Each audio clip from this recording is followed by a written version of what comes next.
Welcome, everybody. My name is George Perkovich. I'm a Vice President for Studies here at the Carnegie Endowment, and it's my pleasure to welcome all of you here today. We are distinctly pleased to have Catherine Ashton, the European Union's new Commissioner for Trade, with us today to discuss the challenges facing the EU and the U.S. in the global economic crisis.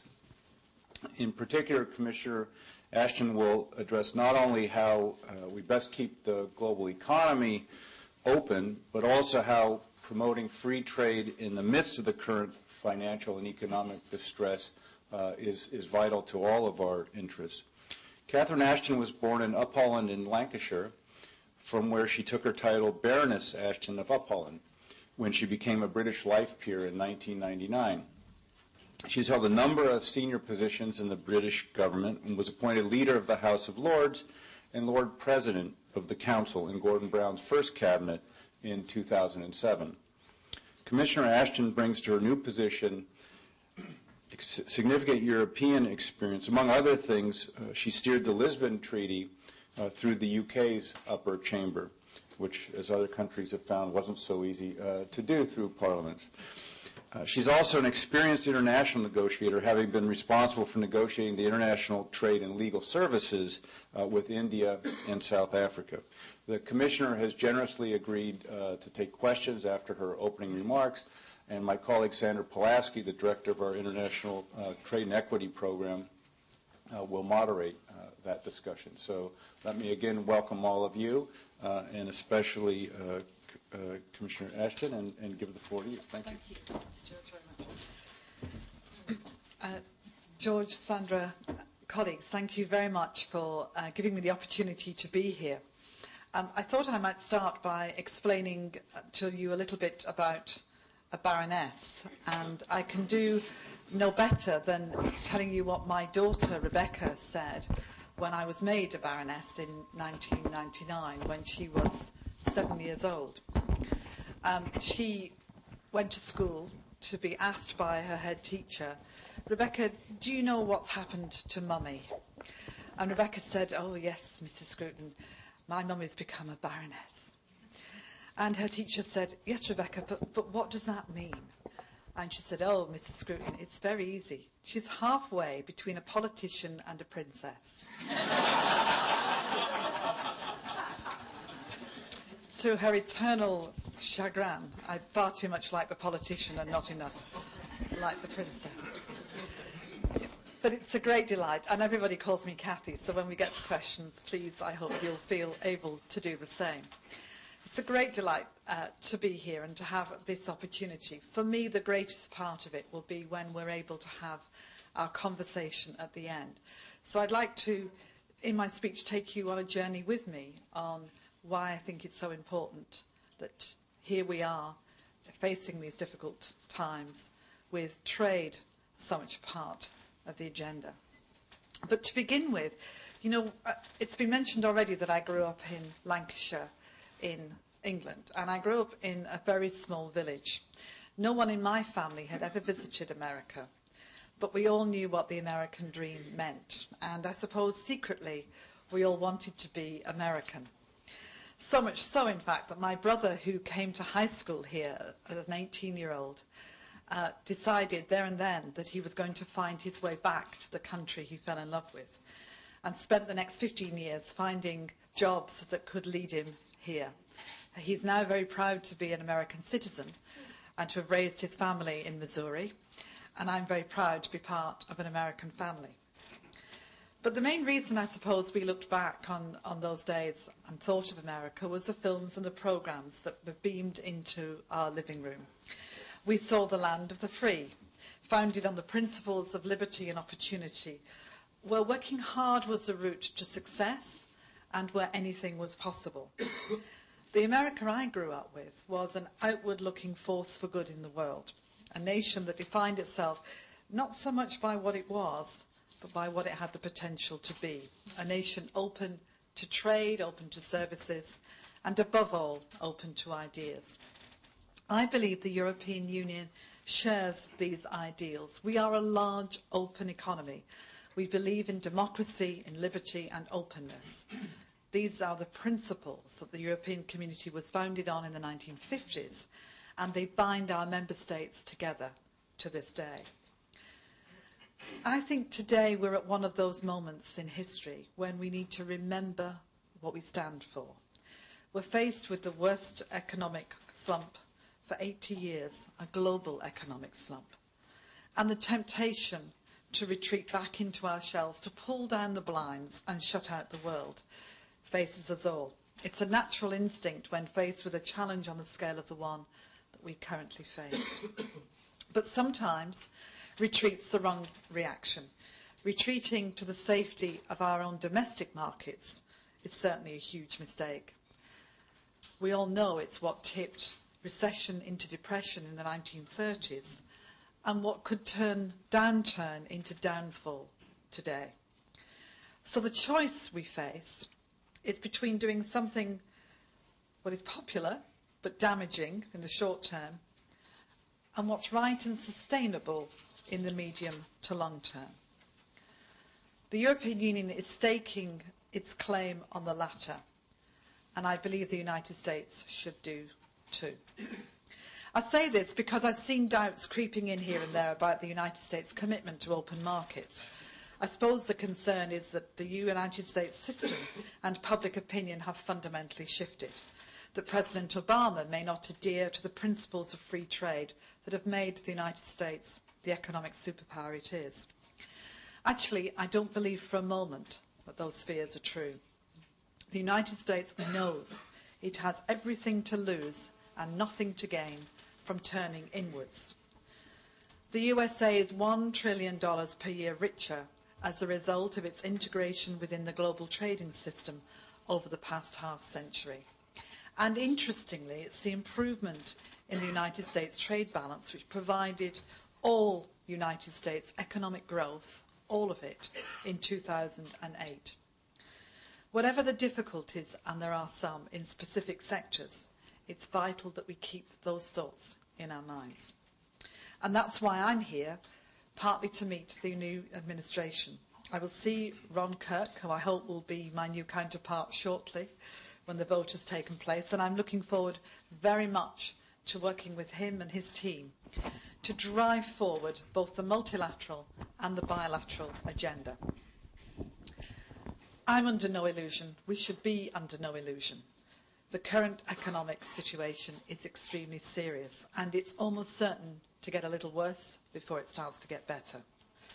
The World Bank now predicts a fall in global output in 2009, not just trade, but output.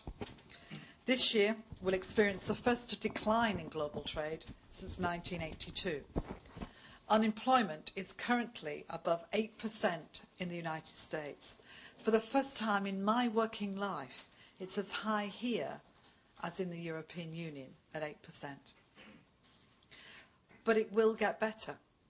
And when it does, we'll be judged on how we reacted when the pressure was on. To put it another way, our future credibility depends on how we act now. Some governments are starting to feel the pressure to move to shield their economies from a difficult economic environment.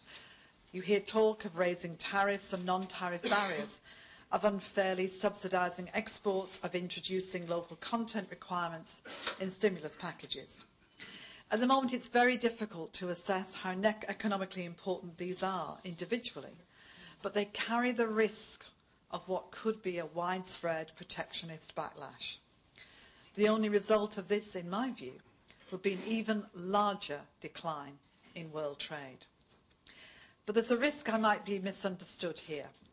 I'm not suggesting for a moment that we should sit back and let the downturn take its course. It's absolutely right and proper that governments invest in their economies, in their industries, in their workforce, to protect people in the broadest sense of that word. But that's entirely different from protectionism. Protecting people means equipping them to compete in the world, not trying to pretend the world doesn't exist or that economic forces can be held back. It means investing in education and in innovation, and it means supporting small businesses by helping them to identify export opportunities. In the European Union, we have 23 million small and medium-sized enterprising. They represent more than 99% of European businesses, 70% of all jobs, but only 3% of them export outside of the European Union. And that's something that I've been working to change to help them grow and develop.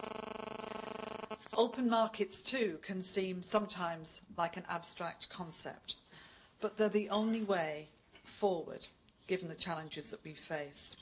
Open markets deliver huge benefits for both Europe and America, both economic on both the supply and the demand side, in terms of opportunities for our businesses and greater choice for our consumers. But equally importantly, politically, in terms of leadership in shaping the future of international trade to deliver a more just and prosperous world for all. I fully agree with the sentiment that was expressed by President Obama in his inauguration speech, where he measured the success of the American economy not just in gross domestic product at home, but in how that prosperity and opportunity is extended to others. So today I want to remake the case for openness, openness which will allow all our economies to trade their way out of trouble, and openness that will renew our global leadership credentials as advocates of free trade and opportunity for all.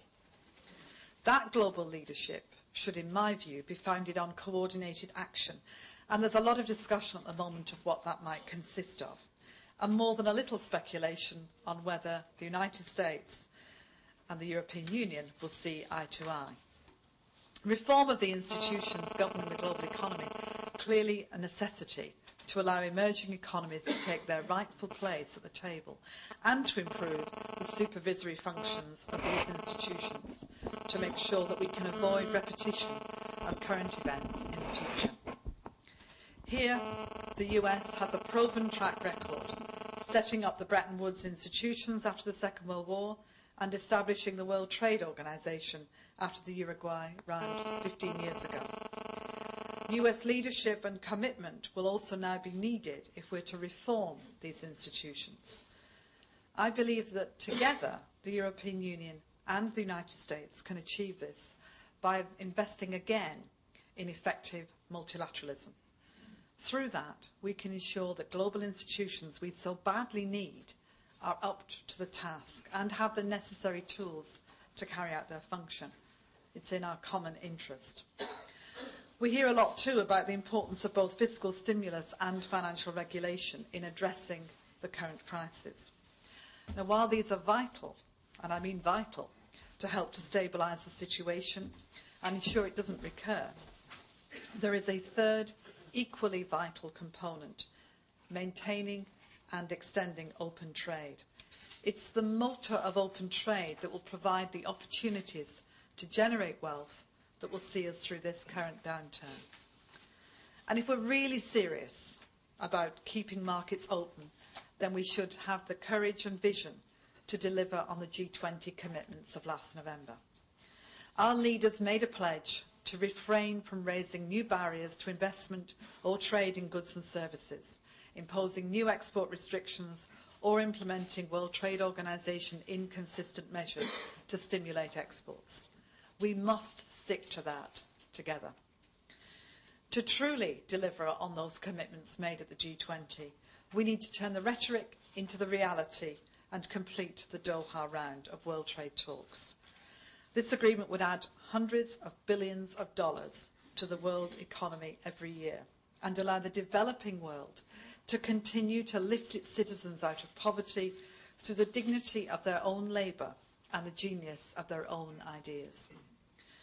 Doha is also, too, our insurance policy against protectionism. Recent studies showed that if tariffs were raised to levels still allowed under the current World Trade Organization ceilings, global income could be reduced by at least $500 billion. That's a large chunk of the financial fiscal stimulus gone. In the European Union, we're committed to concluding Doha, something that the heads of all 27 governments in the European Union confirmed when they met at the beginning of this month. But we can't do the deal alone. and it certainly cannot be done without the United States. The administration has absolutely rightly and understandably made kick-starting the domestic economy their focus of their first 100 days. But time is not on our side if we're to get global trade moving again. We need to rebuild that confidence in the markets by taking the lead in the multilateral arena. And we need to strengthen the hand of the World Trade Organization as a model for international cooperation and coordination. And if the Doha round is concluded, it's certainly not just others that will gain, as some have already claimed. US exports to key markets in Europe, Asia, Latin America will grow, in some cases, at double-digit rates. The US trade deficit is expected to improve and US GDP would increase. And let me make a point about the impact on jobs.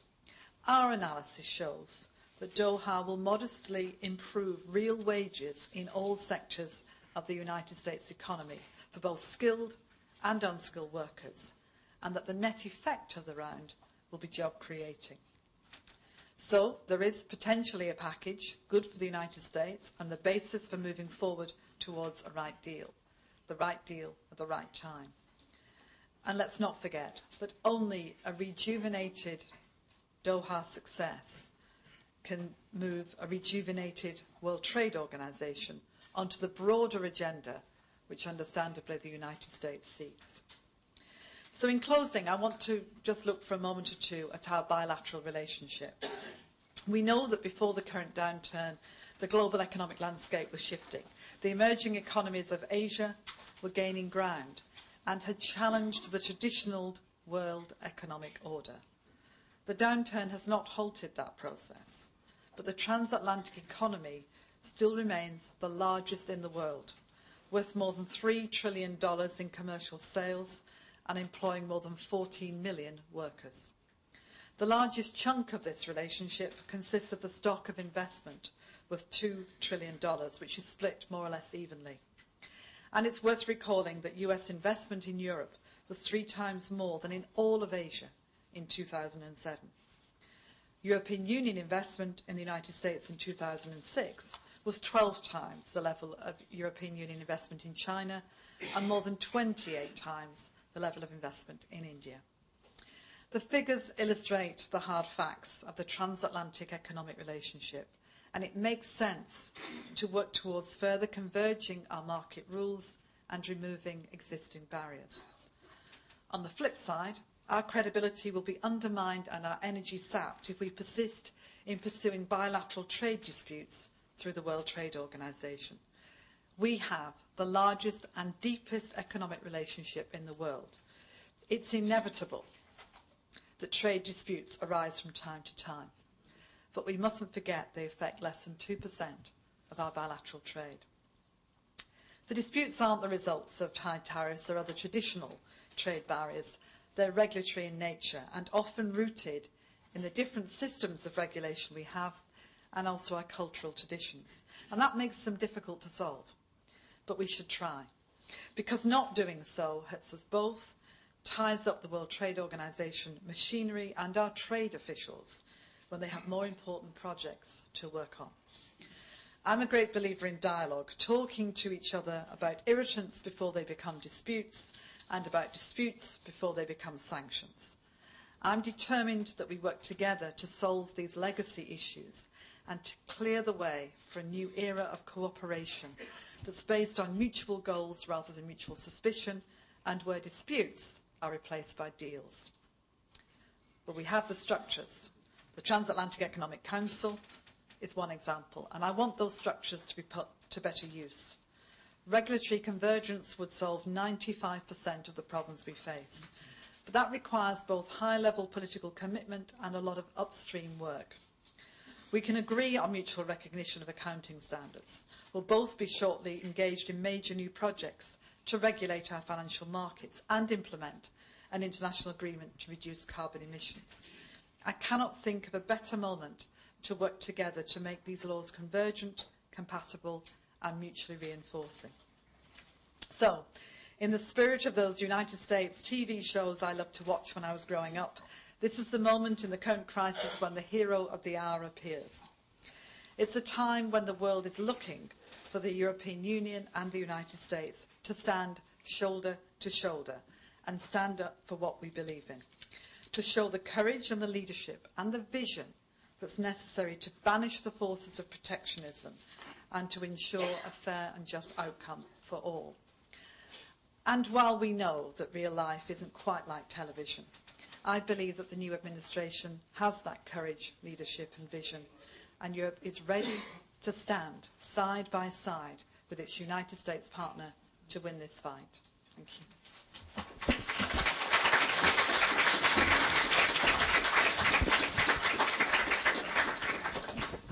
Thank you very much, Commissioner Ashton. Let me start off with one question for you before we open the floor. And really it's to give you an opportunity to elaborate on one of the points that you touched on several times in your remarks. As you mentioned, U.S. unemployment has reached 8%. We've had about 2 million workers laid off in less than the last year, and the increasing rate, the unemployment rate is increasing at a faster pace now. We expect it to get worse before it gets better. Some recent studies have shown that after financial crises, the most persistent negative effect after the financial system has recovered and asset prices and house prices have recovered is that unemployment tends to persist an average of 7 years, and it persists longer, according to these studies, in the developed world than in the developing world for a variety of reasons that I think we can understand. That means that we're going to have this problem of unemployment, which is both the immediate cause of the collapse in demand because of not only the unemployed, but the job insecurity that infects everyone else. So we have the collapse in demand, which is leading to an actual contraction of world trade, in some cases rather dramatic when we see the falls in exports. And it's also the factor that does much to feed protectionism. So is there more that governments can be doing? Is there more that can be discussed in the transatlantic relationship about addressing the unemployment, the job insecurity, more vigorously, more directly, so that we don't have this ongoing undermining of existing trade, but also of confidence that open systems are worthwhile? I was very pleased that you used the word confidence, because I think part of what's needed to stimulate demand from not least the vast majority of people who are in work and who are enjoying the benefits of low interest rates, if nothing else, is to have confidence in the market sufficiently that they will spend and use their resources well. I think in terms of unemployment, two things. One is this is a unique recession. The whole of the world has gone down together. Normally, you go into recession, Europe will follow you, or vice versa, and so on. And we have massive stimulus packages coming in across the world, necessary to keep the economies moving. I was interested when I looked at the breakdown of what's happened in the United States, that part of what is being included in the package is, of course, money for education and training. And I'm a believer, having spent part of my career working on economic regeneration, that if you are able to, in a smart way, use your resources to help people retrain for the jobs of the future, support industry to produce the products of the future. For example, we know issues of climate change provide huge opportunities for new products, goods, services. Then that will help us turn around more quickly. It's also important that we think about what that future will be. The products that we made 15 years ago, I always joke about, my iPod. I didn't have an iPod 15 years ago. Nobody made iPods 15 years ago because it didn't exist. Now they're a huge manufacturing base on technology. The goods of the future will be different.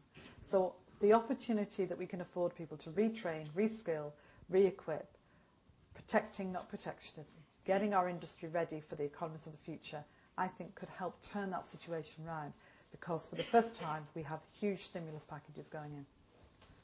Thank you. Let's open to your questions. Yes. And please identify yourself when you...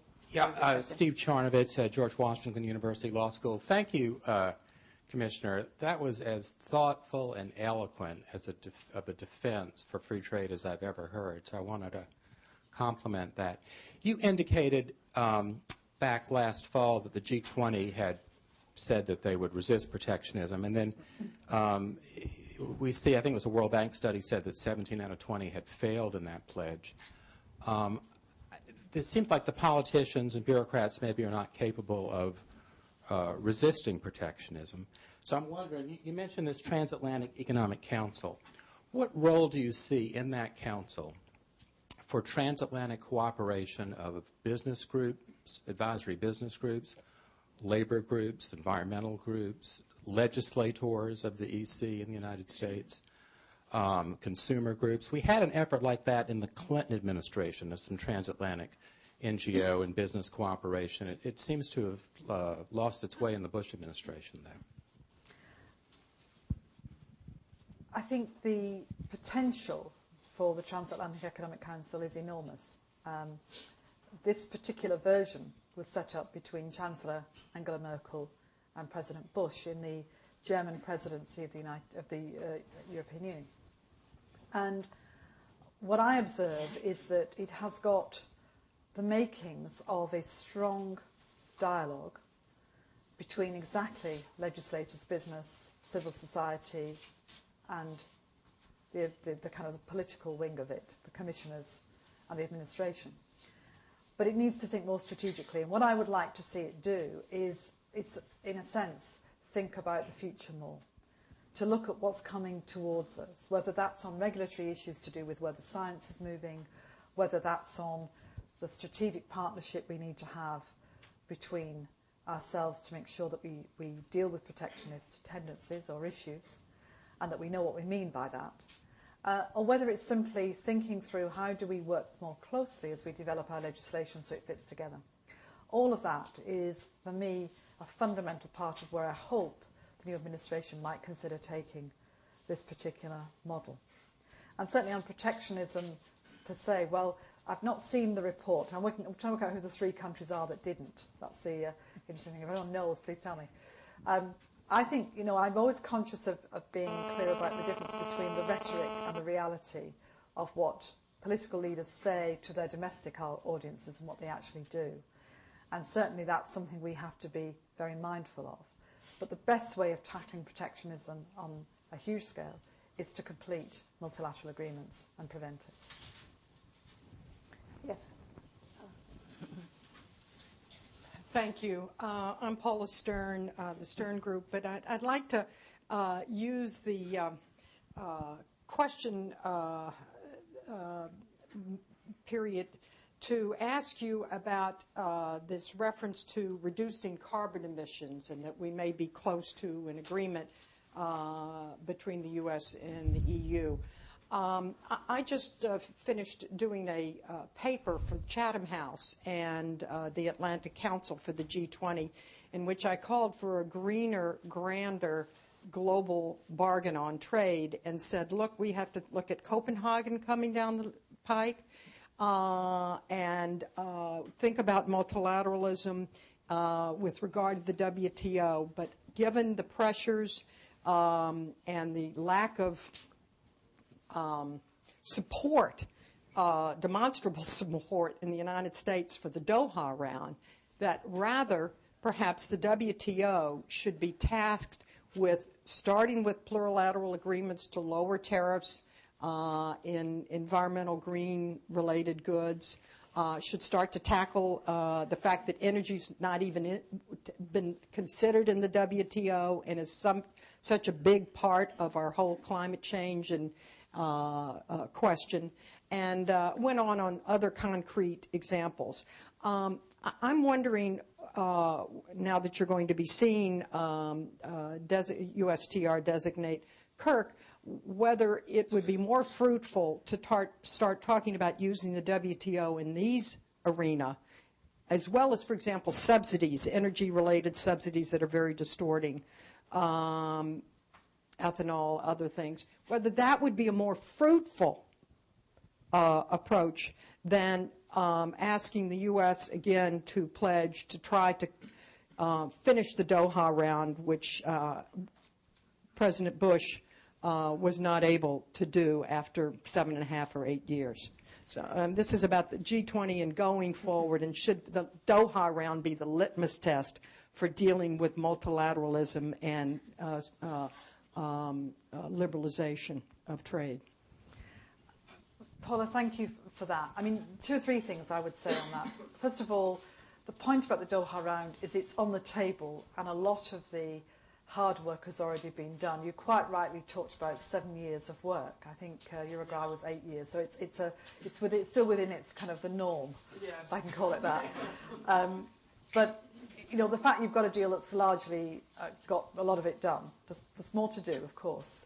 Is a place where we should begin. The idea of starting something brand new is, in a sense, we'd have to start all over again. So I think we have to first of all examine whether what's on the table is good enough to take us forward. And that will be a critical thing for Congress and for the administration to do. But the judgment they'll have to make is it's that versus nothing and having to start again. That's a very, very different proposition. I think in terms of plurilateral agreements, and I've been talking about this with industry here in the last couple of days, the problem, because I take the point, and I'll come on to the green issues in a moment, yes. But there is a genuine difficulty, which is that when you're doing a negotiation, it's because on the table you've got lots of different things that you can get what you want. And for some countries with whom we've been negotiating, they would see no advantage in doing an agreement on particular aspects of climate change, or perhaps, for example, on services, which is another issue I was talking about yesterday, because they don't gain anything much from services. We do, you do, but they don't. What they want is tariffs down to get their goods in return for services. So my experience as a trade negotiator is that it's because you've got different things on the table that you're able to negotiate a package that gives us, you, the advantage for your trade and also for them. And it's very, very difficult to find one issue where everybody gains by opening the market, or everybody gains to the same extent. So why should one country say, well, we'll give you a full agreement on, you know, X, when actually what they really want is Y? So that's the difficulty with it. Doesn't mean, I hasten to add, that I'm against or I wouldn't support opportunities where you can do things on particular issues. I just can't find my own way through the fact that for most countries I'm negotiating with, they're simply not interested in the big issues I might be. They want the things that they want. I think in terms of climate change, you're absolutely right to think about the potential of Copenhagen and what could happen. And I think there are enormous opportunities in trade for products, goods, services connected to what we need to do and we know we need to do on climate change. And I think real opportunities with some of our big trading partners to take that forward. China is an example. India is another example. Other parts of the world, very, very important in that. I think Copenhagen is going to be very, very difficult. I don't underestimate how difficult, nor do I underestimate how important it is. But certainly from a trade side, we want to have a good input into that and to make the points that I think you'd want us to in that. Yes, in the middle here.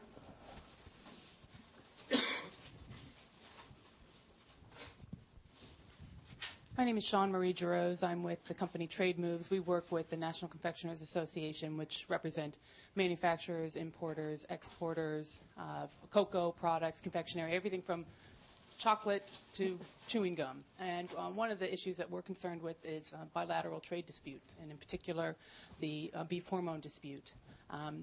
As you probably know, there's about $50 million worth of 2 confectionery products currently on the proposed retaliation list. And we were encouraged to see that USTR has delayed implementation for 1 month of the 100% retaliatory duty. And the confectionery industry is highly integrated, as are many sectors transatlantically. And it's just there's a concern that is progress going to be made? Do we see the probability of success in resolving the trade dispute by April 23rd so that we do not see the tariffs, 100% tariffs imposed on any products coming from the European Union? Because these 2 products are, again, represent $50 million. That's 1/5 of the value of the trade retaliation. And there's just, I think, a lot of concern amongst multinationals, SMEs, that we want to see the bilateral trade, take that 2% that's affected on trade altogether, that's in trade disputes, and just take it off the table. So I appreciate your comments on opening bilateral trade and resolving some of these disputes. I'd like to hear where we are in terms of progress and if April 23rd is a viable date for a solution. Thanks for that. I mean, you're absolutely right to point to the fact that although I said it was a small percentage, it's a hard-hitting small percentage if you're representing those involved with it. What I'm trying to do, and I was very pleased with the administration's decision to move back a month. And you may remember that when the carousel, as it's called, i.e. moving the different products around, was announced, I was very measured too in not responding in a retaliatory way. My Director General of Trade is somewhere at the back, and he's been in Washington a couple of weeks ago. He's back here now.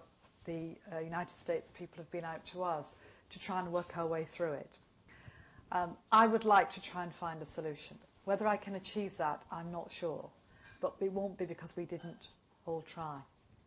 And, with these disputes, where we are is that we're both the good guys and the bad guys sometimes. That there are disputes that would go to litigation, spend up 2 to 3 years in Geneva being determined. We'd win some, you'd win some. That's how it works. I think it's much, much better if we can find a way through it. Now, some of it is about the different scientific basis. Some of it is about the interpretation, and some of it's about different cultural and other questions. I can't move 27 countries in one go, any more than I could move the United States Congress, or maybe you could, in one go. So we have to see how we can address the underlying issue, which is how do we keep trade moving, while not trying to undermine decisions that have been made by governments in both directions. So that's what we're looking to try and do.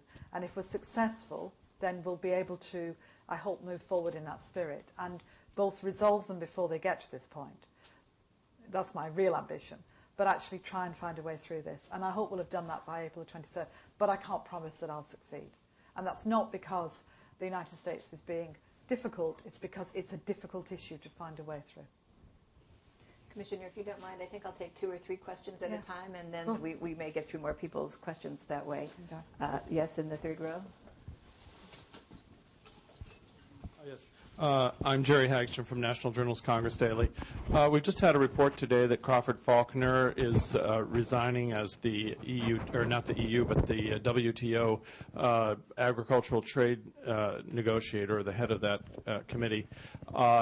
It would seem like that's one more indication of a lack of faith that the Doha round is going to go any farther, and I just wondered if you had any reaction to his decision to leave. You're ahead of me on news. Not surprisingly, because I've been on the Hill all morning. So I can't comment on why that is. What I would say is that Crawford's done a fantastic job, and there may be lots of reasons behind that. But no one individual, despite the incredible work they've done, is the determinant of whether we move forward or not. Simple as that. Yes, in the front here, and then in the middle.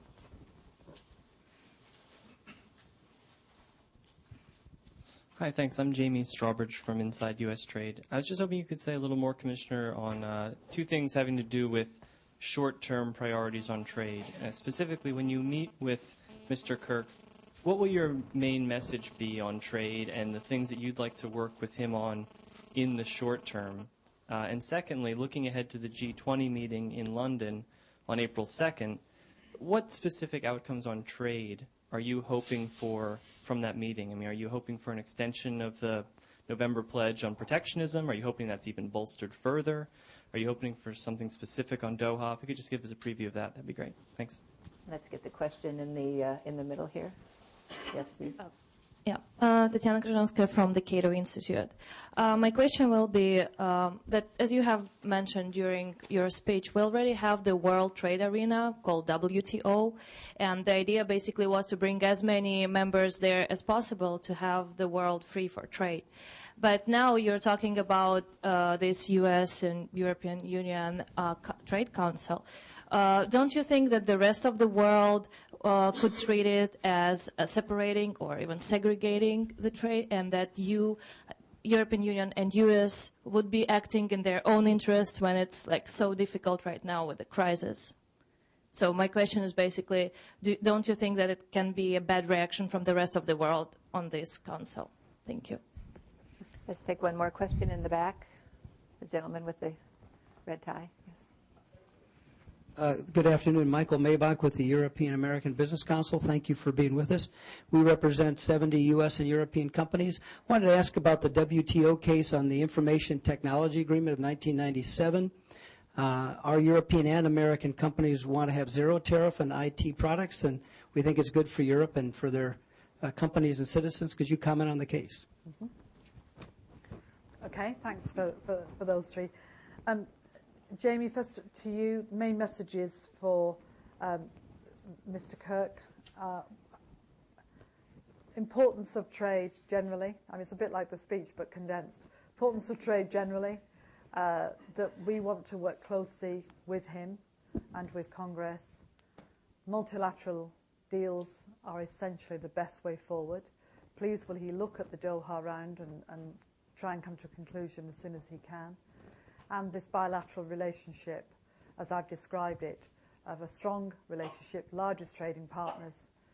Where do we take this further forward, and how do we work together to strengthen and deepen it in such a way that we're able to see issues and deal with them before they either turn into disputes or before we end up with different regimes, perhaps working more closely together can help our businesses trade more effectively. So it's all of those key messages, really, in that meeting that I hope to have with him. For the G20, I think, as you say, protectionism, very, very important to go back and reiterate and mean that we don't want to see protectionism and define that, support the World Trade Organization in the work that it's doing to identify and deal with protectionism, and to decide whether the G20 is committed to go and complete the Doha round and translate that into, well, what does that mean? That's what I would like to see happen from it. And I think, too, looking at trade finance, making sure that we've got in place the capacity to support trade by ensuring that credit's available.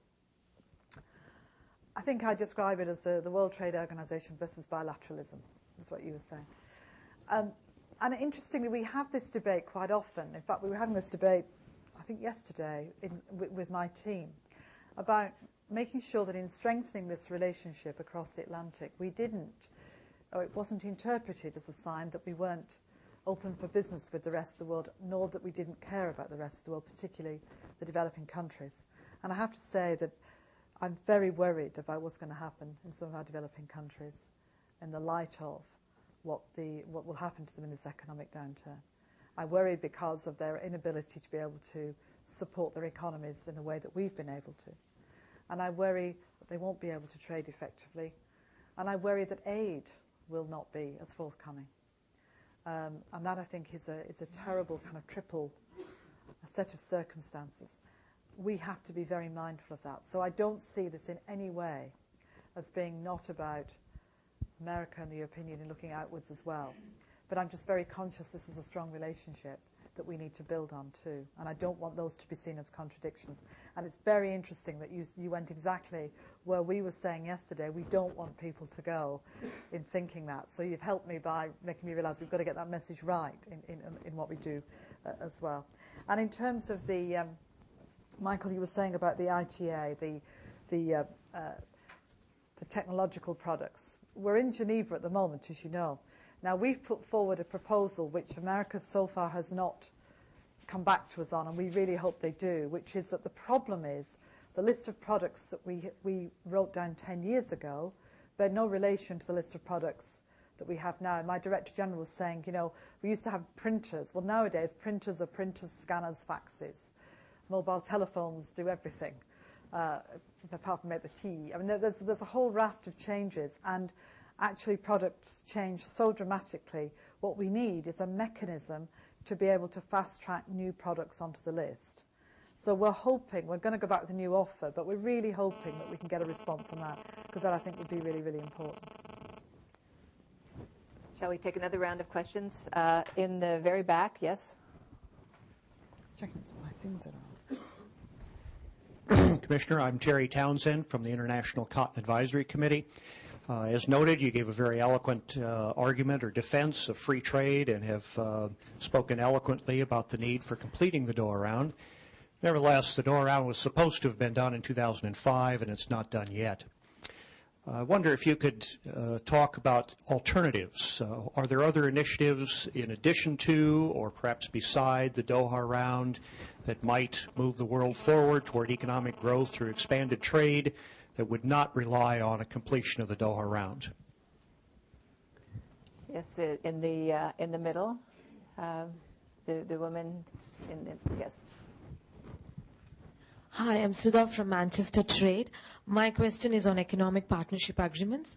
I would like you to throw some light on the status on it. It's a little confusing to know because the complete agreements were supposed to be signed by end of 2008, if I'm right. And what is the status of the interim agreements? Are they trading under the EPA rules? And do you have any idea when the complete agreements would be signed and if they would be signed? Thank you. And one more question over on the side there, and then we'll come back. Hi, I'm Doug Palmer with Reuters. I just wondered if you could talk a little bit more about the negotiations over the beef hormone dispute with the United States. There's talk that what the EU is willing to offer is an increased quota for, I guess, non-hormone treated beef from the United States. Is that what is being discussed, and how much of an increase are we talking about? Why don't we pause there for the Commissioner? I think the first question was about alternatives to Doha. I suppose, as I said, you can look at it on the basis of saying, well, then we have a blank piece of paper, what do we do? But more likely, I think the reality is that nations, including the United States, certainly the European Union as a group of nations, will look more to its bilateral trade agreements. And for us, that will be trying to get agreements on a regional basis with other parts of the world, perhaps with the Andean community, with Central America, with parts of ASEAN and so on the basis that it's much better for business if you've got a group of countries that business is able to trade with on the same basis. I don't think it's a substitute. But I think that's where actually most large economies will look to try and keep their trade flowing. Better multilaterally, but that's what I think will happen. Economic partnership agreements, these are a requirement under World Trade Organization rules to tackle the difficulties where you have a historic relationship in parts of the world between European countries, which have offered those countries better access than other countries, and it tends to be the poorest countries across the world. And we were asked to level the playing field and came up with these economic partnership agreements. We're in the middle of negotiating what's called the interim agreements, the first stage, which actually makes us WTO compliant. And you're quite right that we should have completed it by now, but we haven't. And we haven't because the countries we're negotiating with have asked us to sit down with them and reflect on some of the key issues that are of concern to them, which I was very keen to do. So negotiations are continuing. We hope to resolve the final stages of the interim agreements in the course of this year, but I think we're some way off full agreements, which will take us, if you like, into the next stage. And I'm happy to talk about that separately with you if you'd like to. Doug, on the beef hormones, I'm only reluctant to talk about it because we're in the middle of the discussions on it. So, but I'm always very keen to make sure that we give you the information. If you give me your card, as soon as we've got any hard information, I'm very happy to give it to you. We'll call you. Yes, here in the front. But I really will call you. Okay. Irving Williamson, the U.S. International Trade Commission. Talking about the economic partnership agreements, I was wondering your thoughts on how the U.S. and the EU should be cooperating in terms of development, helping developing countries, and whether or not requiring the MFN clause where the EU gets from any of its EPA partners the best agreements they negotiate with anyone else. Is that consistent with our ability to cooperate, especially when you're demanding reverse preferences and all of that? And then maybe comment on your views versus the U.S. view about the role of Brazil and India in bringing the Doha round to a close. Thank you. Yes, in the back.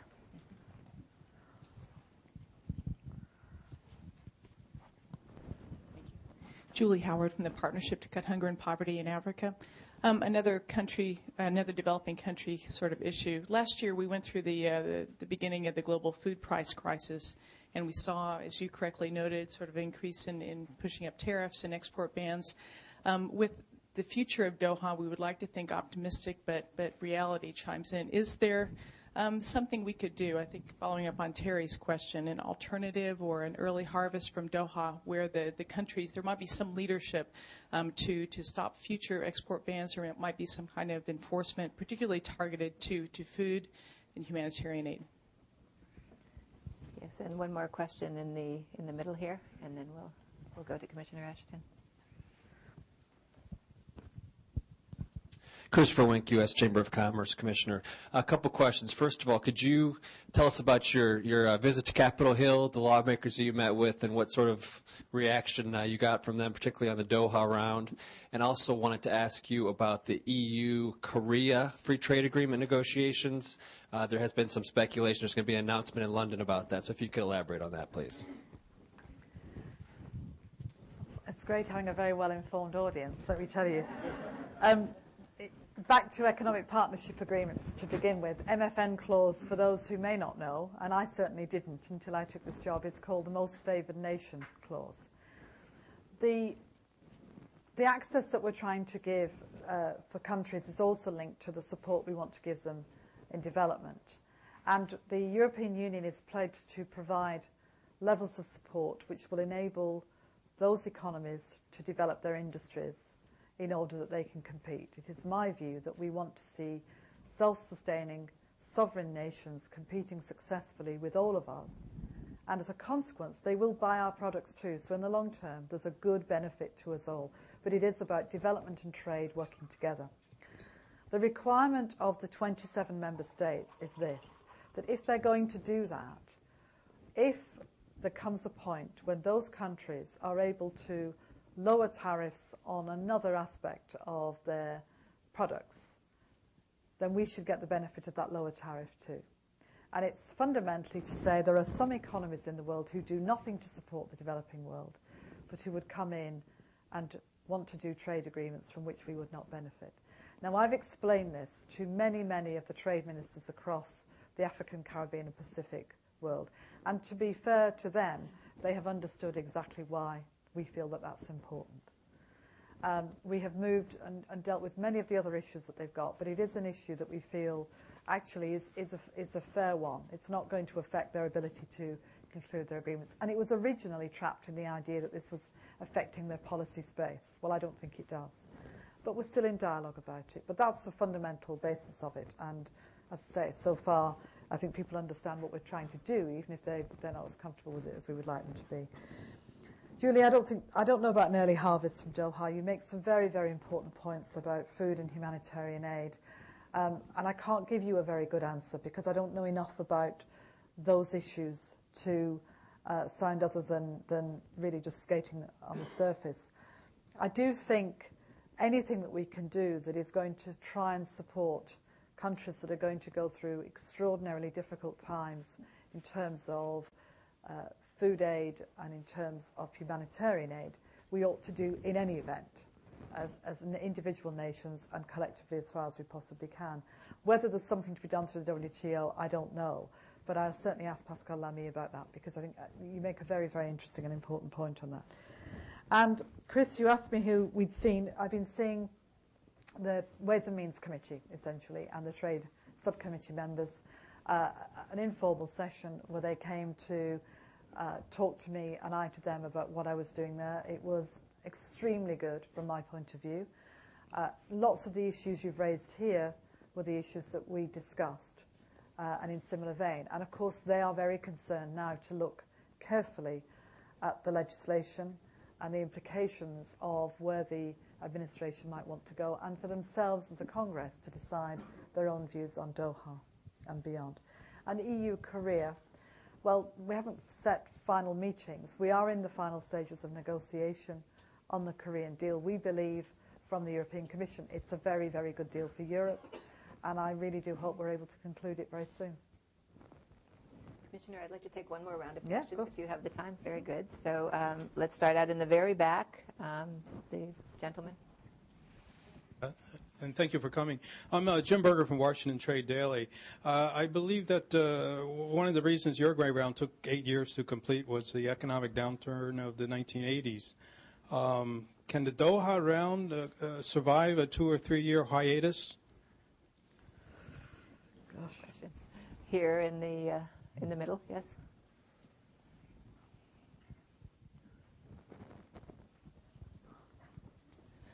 I'm Maria Riley from the Center of Concern, and I'm going to ask a heretical question. Okay. The United States has written into its law protectionist measures, such as Buy America or Buy America, and it's got 2 of them in there. And we heard there was a little upsquabble about that with the stimulus package.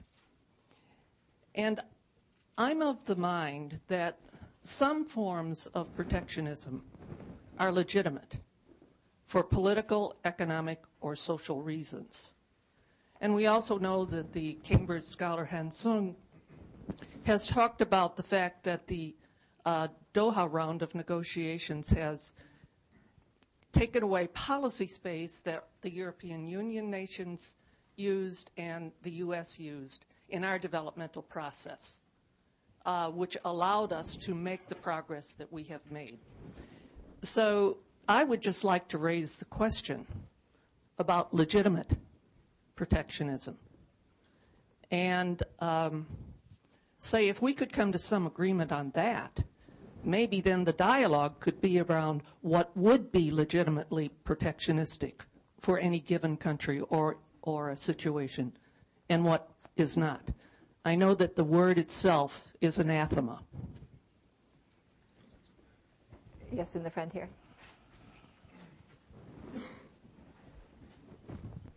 Commissioner Sam Gilston with Washington Tariff and Trade Letter.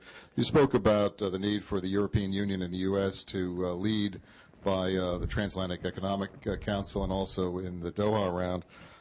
But the stories coming out of Europe suggest that Europe is more divided than anybody else in dealing with the recession and the economic problems, divisions between Western Europe and Eastern Europe and how to approach it, and things coming out of France and Germany and Hungary. So how can Europe move forward seeking this confidence building when they still have a problem dealing with it at home? And in that same vein, in talking about the Transatlantic Economic Council, I think this is maybe the 5th or 6th iteration of an attempt to do that. Why doesn't the U.S. and European Union just start moving towards a free trade agreement? Now, do we have an easy question? Just kidding. Commissioner. Well, again, thank you. I mean, Jim, you asked about whether Doha could survive a 2 to 3 year hiatus. Well, I suppose I've got 2 answers to that. The first one is no. I think it will be gone because I can't imagine the circumstances in which a 2 to 3 year hiatus would not be because a firm decision had been taken that the deal was not right. And I don't much see how that could change. And then I'm going to answer it differently and say, well, it depends on why the hiatus happened. You know, I think what will be very, very important is that we're not just waiting for the recession to continue on its downward path to the point where people grab a deal. I think one of the messages that I felt came clearly from Congress, and I think is very clear from this administration and very clear in the European Union, is we know we've got to get on with it, whatever it is, whether it's a financial stimulus, whether it's sorting out the institutions, whether it's trade, we have to do it and get on with it. We can't afford to wait. So my ambition is that the decisions are taken that we go to do Doha soon and that we get on with it. Having said that, this is in large part at this stage about building confidence in the system because completing the modalities of Doha does not give us a deal. It will take some time after that and some time beyond that for many of the points about Doha to kick in. But the confidence we'll send, the signal we'll send that the world is open for business, I think is a really, really important one. And it will avoid the move backwards into protectionism, which, of course, was the second question. Buy America, well, it's been in your legislation, I think, since 1979.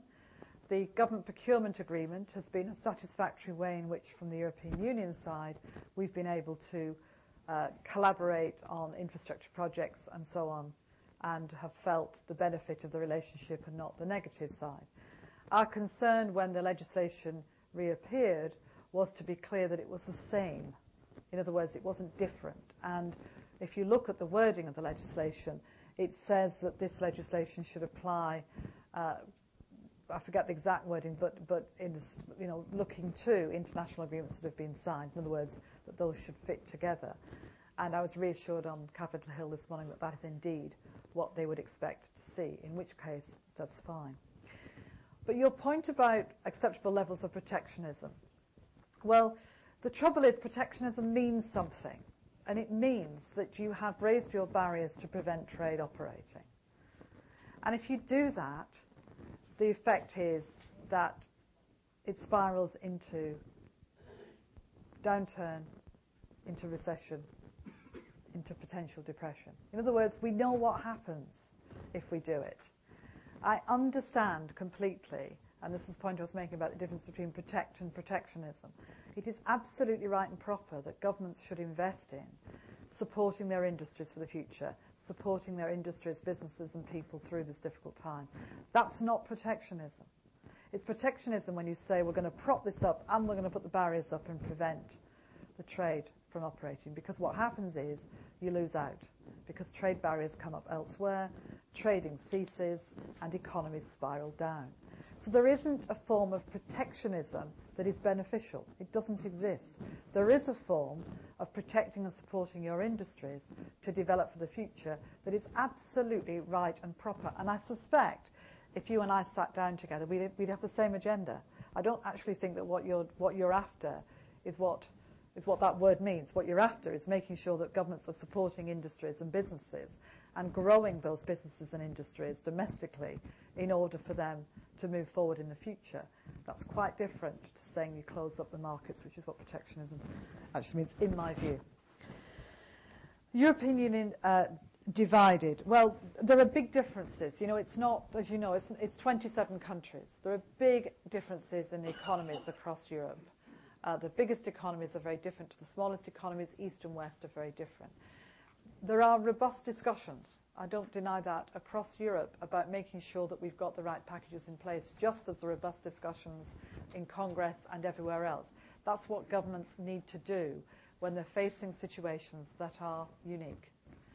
What's been very good about the European Union and the Commission is where we've got to is a clear understanding and a clear vision and purpose for how we go forward. Does it mean support to different economies in Europe will have to be different? Yes, it does. Because what's going to happen in the Eastern European economies, which we're looking at carefully, may mean that we need to support them differently and a different way across the European Union to the way that we're supporting some of the other economies. So it's a picture, it's a jigsaw puzzle of 27 countries coming together. The picture is the European Union, but the pieces are different and the way in which we need to support them. But there really is not the kind of deep level fighting or controversial disparity of view in the European Union that sometimes you might think from reading the press. Sorry to the press here, but you know what I mean. It just isn't like that. There is genuine debate and dialogue about what should we do and to what extent, and how far does one approach match another. But that's what should happen in my view. Commissioner, let me thank you for being so generous and sharing your time and your views with us, and let me invite the audience to also appreciate